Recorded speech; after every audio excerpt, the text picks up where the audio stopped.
Okay, chapter 31 of 1 Samuel. So the Philistines and Israel are going to war finally. The side story with David is reconciled out. Honestly, probably happening about the same time. Saul and his 3 sons are slain as the witch of Endor prophesied, and their bodies are taken. So verse 1, now the Philistines fought against Israel, and the men of Israel fled from before the Philistines and fell down slain in Mount Gilboa. And the Philistines followed hard upon Saul and upon his sons, and the Philistines slew Jonathan and Abinadab and Malchishua, Saul's sons, which is sad because remember, Jonathan was a friend of David, and he was a pretty righteous young man as well. But he was slain in battle. Verse 3, the battle went sore against Saul, and the archers hit him, and he was sore wounded of the archers. So probably as Israel is fleeing, the Philistines' archers are still just lobbing them. As the army is running up, the archers are getting ahead of them with their arrows, and they end up catching Saul, basically. Verse 4, then said Saul unto his armor-bearer, draw thy sword, and thrust me through therewith, lest these uncircumcised come and thrust me through and abuse me. But his armor-bearer would not, for he was sore afraid. Therefore Saul took a sword and fell upon it. So this kind of goes back to the old ideas of honor. I don't want to fall into the hand of my enemy, so I know I'm lost. I'm not going to win. They're going to slay me and abuse me and treat me bad, because that's not an uncommon thing back then. So I'm going to just kill myself so they can't. I'm going to basically, I know I'm dead anyways, but I'm going to rob them of the victory of killing me. But his armor bearer is freaking out, probably worried for his own life and worried about killing the king and everything else. So he won't do it, basically. So Saul's like, fine, I'll do it. So he grabs a sword, falls on it, kills himself. Verse 5, when his armor-bearer saw that Saul was dead, he fell likewise upon his sword and died with him. So Saul died, and his 3 sons, and his armor-bearer, and all his men that same day together. And when the men of Israel that were on the other side of the valley, they that were on the other side Jordan, saw that the men of Israel fled, and that Saul and his sons were dead, they forsook the cities and fled, and the Philistines came and dwelt in them.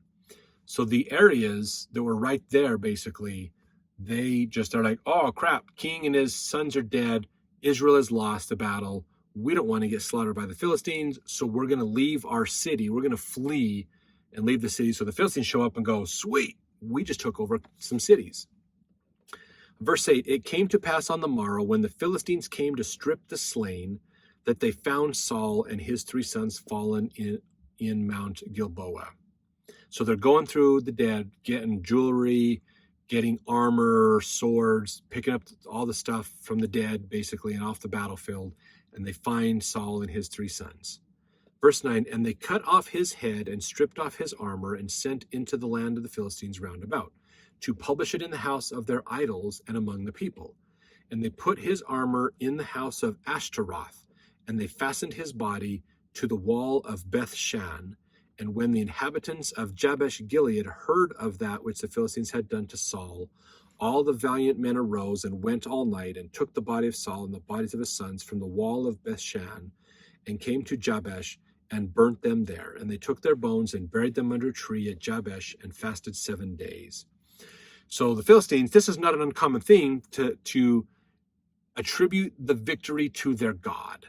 So they took the spoils of war, and basically they took the king and his son. So these are the princes of Israel.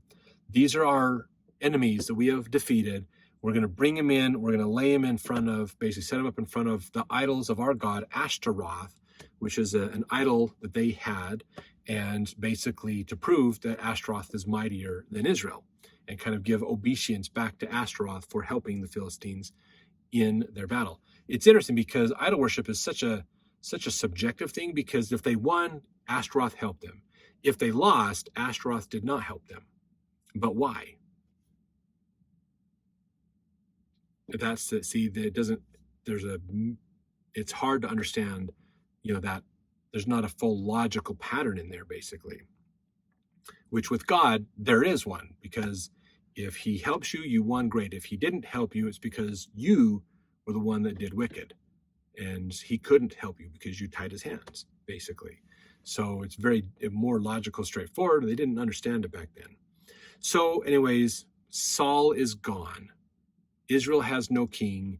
They're in disarray as the Philistines have had this major victory. So let's go to the next chapter to learn more, which is the next book in the Old Testament. We'll see you then.